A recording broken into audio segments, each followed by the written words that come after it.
Gautam Buddha story. एक दिन गौतम बुद्ध अपने शिष्यों के साथ एकदम शांत बैठे हुए थे।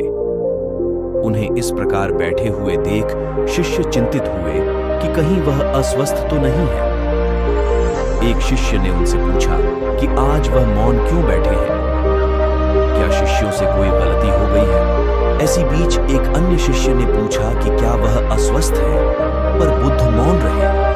तभी कुछ दूर खड़ा व्यक्ति जोर से चिल्लाया, आज मुझे सभा में बैठने की अनुमति क्यों नहीं दी गई है? बुद्ध आंखें बंद करके ध्यान मग्न हो गए। वह व्यक्ति फिर से चिल्लाया, मुझे प्रवेश की अनुमति क्यों नहीं मिली? इसी बीच एक उदार शिष्य ने उसका पक्ष लेते हुए कहा कि उसे सभा में आने की अनुमति प्रदान की जाए। बुद्ध ने आंखें खोली और बोले, नहीं, वह अछूत है, उसे आज्ञा नहीं दी जा सकती।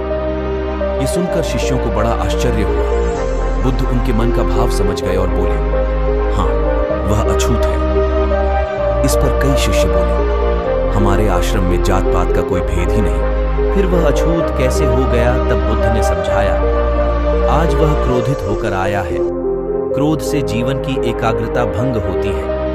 क्रोधी व्यक्ति प्राय मानसिक हिंसा कर बैठता है, इसलिए जब तक वह क्रोध में रहता है तब तक अछूत होता है। इसलिए उसे कुछ समय एकांत में खड़े रहना चाहिए। क्रोधित शिष्य भी बुद्ध की बातें सुन रहा था। पश्चाताप की अग्नि में तप कर समझ चुका था कि अहिंसा ही मनुष्य का महान कर्तव्य व परम धर्म है। वह बुद्ध के चरणों में गिर पड़ा और कभी क्रोध न करने का प्रण लिया। शिक्षा। आशय यह है कि क्रोध के कारण व्यक्ति अनर्थ कर बैठता है और पश्चाताप उसे बाद में होता है, जिसका कोई लाभ नहीं मिलता। इसलिए हमें क्रोध नहीं करना चाहिए। असल मायने में क्रोधित व्यक्ति अछूत हो जाता है और उसे अकेला छोड़ देना चाहिए।